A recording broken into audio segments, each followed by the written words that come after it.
নমস্কার বন্ধুরা, দেখতেই পাচ্ছেন আমার হাতে কি আছে, মুরগির ঠ্যাং দিয়ে আমি আজকে নতুন স্টাইলে ক্যাপসি চিকেন বানাবো। আপনারা অনেক ক্যাপসি চিকেন খেয়েছেন, সলিড চিকেন দিয়ে বা লেগ পিস চিকেন দিয়ে ক্যাপসি চিকেন খেয়েছেন। আজকে আমি নতুন স্টাইলে ক্যাপসি চিকেন বানাবো মুরগির ঠ্যাং দিয়ে। দেখতে থাকুন মুরগির ঠ্যাং দিয়ে কিভাবে ক্যাপসি চিকেনটা বানাই। বন্ধুরা, আমি মুরগির ঠ্যাংটা মশলা দিয়ে মাখিয়ে নিচ্ছি। এখানে রসুন, আদা, লঙ্কা, কাশ্মীরি লঙ্কা, লবণ আর গোলমরিচের গুঁড়ো আছে, ভালো করে মাখিয়ে নিচ্ছি মশলাটা দিয়ে। নিয়ে নিয়েছি, কর্নফ্লাওয়ার নিয়ে নিয়েছি, রসুন বাটা, আদা বাটা আর লঙ্কার গুঁড়ো, লবণ আর গোলমরিচের গুঁড়ো দিয়ে ভালো করে মাখিয়ে নিয়েছি। এবার মুরগির ঠ্যাংটা দিয়ে আমি ময়দার সঙ্গে এক একটা করে মাখিয়ে নেব।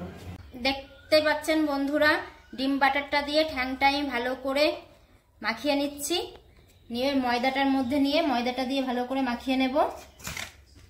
বন্ধুরা, তেলের ওপরে ছেড়ে দিলাম,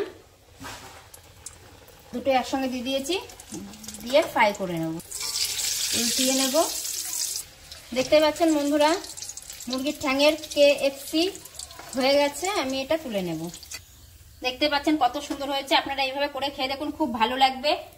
নতুন মুরগির ঠ্যাংয়ের KFC। মুরগির ঠ্যাংয়ের KFC একবার ভেজে রেখে দিয়েছিলাম, দ্বিতীয়বার ভেজে নেব। দ্বিতীয়বার ফ্রাই হয়ে গেছে, এবারটা তুলে নেব।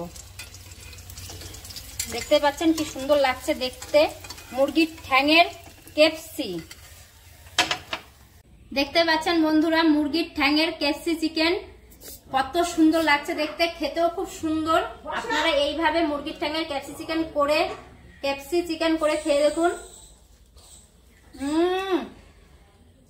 হয়েছে খেতে।